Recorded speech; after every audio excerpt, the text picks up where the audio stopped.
No, no, no, no, no, no, no. Hey y'all, this is the Pleasure and Peace Practice, and I'm your host, Tia, your Pleasure and Peace practitioner. For those of you who may be new here, welcome. This is a space where your pleasure is not optional and your peace is sacred. Each episode, we explore things that are real, raw, and I hope restorative. Through honest conversation, evidence-based practice, and an abundance of permission, I encourage you to feel good. Whether you're here to reconnect with your body, unlearn harmful shame, or just take a breath, you belong here. Welcome in. We're starting a two-part series on a topic that too many people still feel confused, overwhelmed, or alone about: perimenopause. Now, before you tune out thinking, that's not me, hear me out. Maybe you're in your 30s and your period's doing some weird things.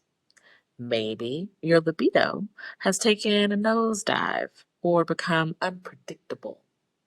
Maybe you're postpartum, navigating birth control changes, or dealing with polycystic ovarian syndrome, also known as PCOS, and wondering why your hormones feel like they're in chaos. This episode is for you too. This two-part episode was inspired by a listener-submitted inquiry that I highlighted last episode. So to recap, the comment was as follows. I'd like to share a thought rather than just a question. There isn't a lot of information about when to start preparing for perimenopause and how it affects our sexual life. It would be wonderful to see more coverage on this topic in the media. So, to that listener, thank you again. There is not enough coverage of this topic, and over the course of these next few episodes, hopefully we can do this subject justice. As always, remember that if you have any questions, comments, or concerns, or want to respond in any way, do not hesitate to comment, slide in my DMs, or comment anonymously. In this episode, we're going to define perimenopause in clear, accessible terms. Talk about when it starts, early signs you shouldn't ignore, explore how it intersects with other reproductive experiences like PCOS, postpartum recovery, and hormonal birth control. Ground it all in emotional, sexual, and mental well-being. Let's start with, what is perimenopause? For our purposes today, we are defining perimenopause as the transitional period between a woman's reproductive years and menopause. Menopause being the end of the reproductive years, which is often marked by the end of menstruation.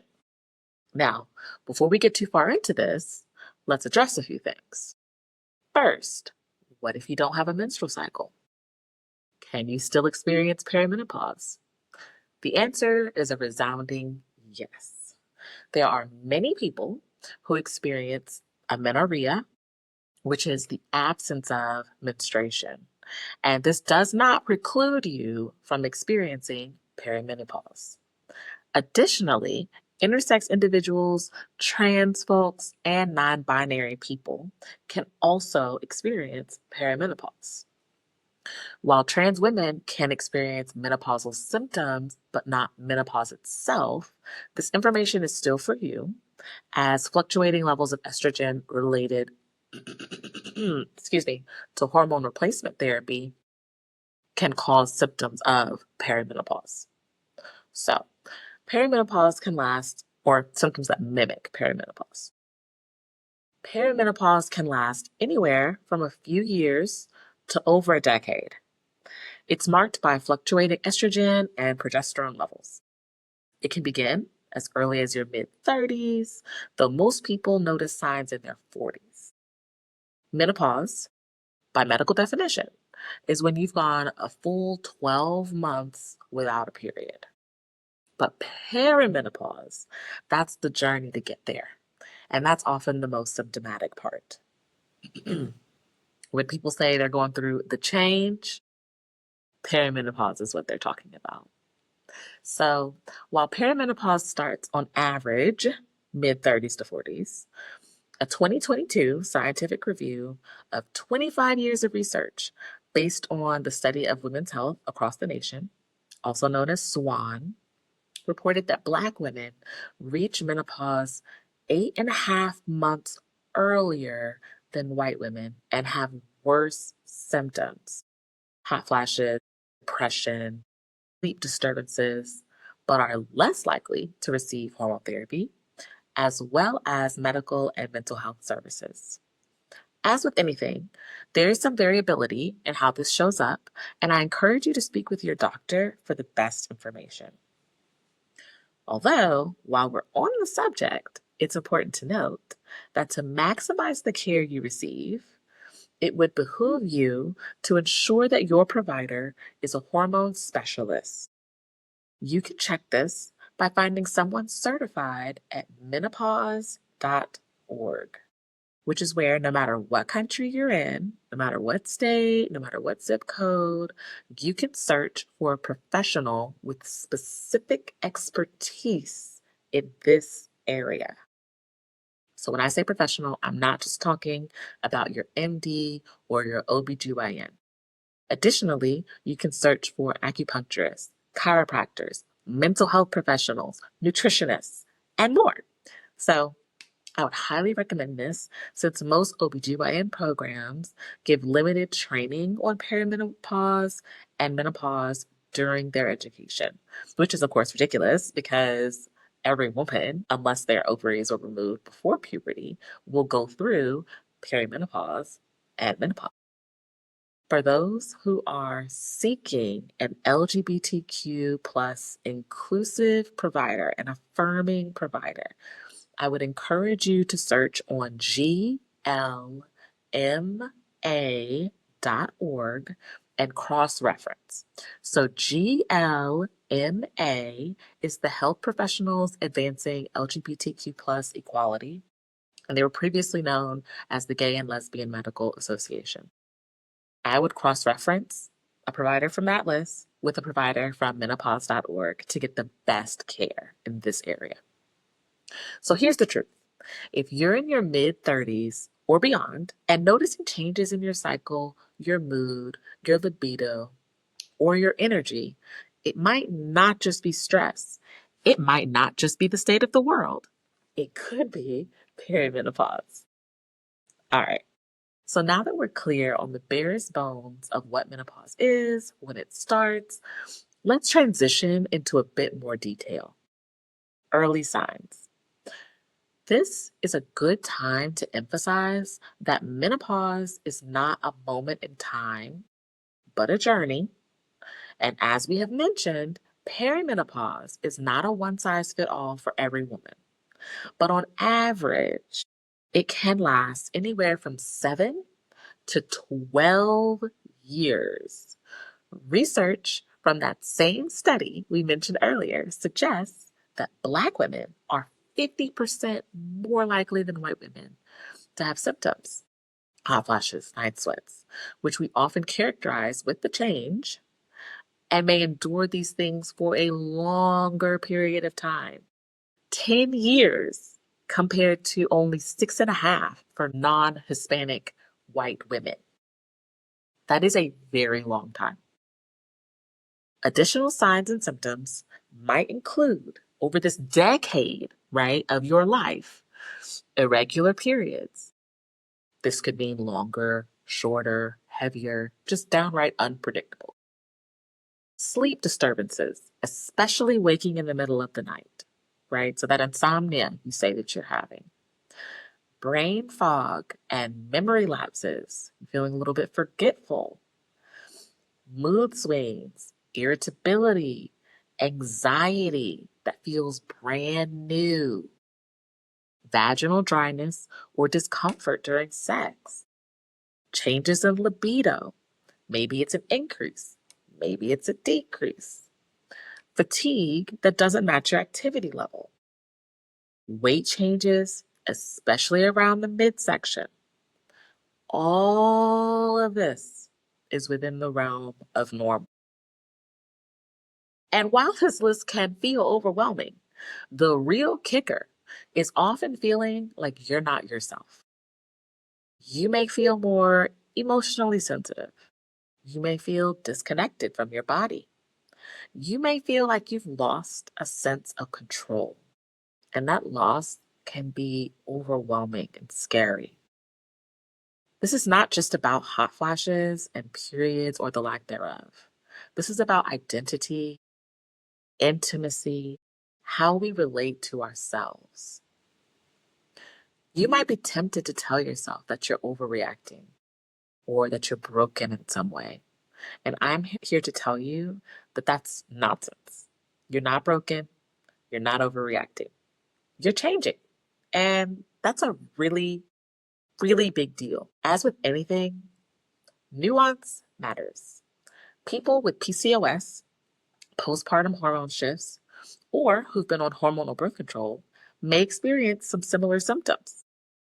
Birth control can sometimes mask perimenopausal changes or cause its own set of hormone related issues. PCOS and postpartum recovery both involve shifting hormone patterns that can mirror perimenopausal experiences, irregular cycles, mood swings, libido changes, etc. You might be thinking, wait, I've had these symptoms for years. Well, you're not alone. Hormonal chaos doesn't always mean perimenopause, but it does mean your body is asking for care, attention, and sometimes professional support. If you are someone who has experienced postpartum or has PCOS or any other state where your body is going through rapid hormonal fluctuations, you have lived or are currently living through hormonal chaos. Your body is speaking a familiar language to perimenopause, and that's okay. The best thing you can do is take a deep breath and listen closely. For part two, next episode, we're going to dive in to how to actually prepare emotionally, sexually, physically, and why waiting until things are quote unquote bad is a myth and it's hurting us. Now it's time for our anonymous segment, Whisper in My Ear, a space for your questions, curiosities, and confessions. No shame, no judgment, just real talk and truth. Today, I'm going to offer a whisper from me to you, a personal reflection based on where we are today. So, as some of you may already know, if you're a client of mine, you might be aware of this. I have PCOS. I was diagnosed almost 2 decades ago, and so I've been living with it for quite a while. I'm also postpartum almost a year now. So while many of these symptoms are not new to me, I am not yet experiencing perimenopause. However, I do have the wherewithal to take myself very seriously. So when I say that, what I mean is that if I feel something is going on with my body, I'm going to take note. As soon as I'm able, I'm going to talk with a healthcare professional about it. I know that especially as a Black woman, I have to be my biggest advocate. We know from the research that menopause starts earlier and can be more challenging for Black women. Today, I encourage you to take yourself seriously. You are a big deal. You deserve to be here. Not only that, you deserve to be here and have your experience be as pleasant as possible. As we close, I want to invite you to reflect on the changes in your body that you have noticed that no one ever explained to you. What are they? I'd love to hear about them in the comments or in an anonymous submission. Perimenopause is a transition, not a malfunction. And like all transitions, it deserves support. In part 2, we'll talk about navigating those changes with partners or solo, pleasure practices that evolve with your hormones, what to ask your provider, how to stay connected to yourself when your body feels unfamiliar. Until then, be gentle with yourself. Your body is not broken. You are just in transition. Until next time, I'm Tia, your pleasure and peace practitioner, reminding you that new episodes drop on Wednesday. Be sure to follow, rate, and share the show if this resonates with you. And you can also connect with me on Instagram at Freedom and Flow Co. I've got you, and you've got this. Talk to y'all soon.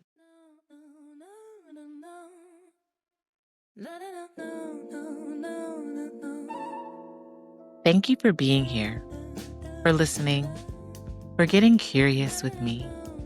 Whether it's a question, a story, or a truth, still finding words, this space is for you. Whatever it is, you don't have to hold it alone.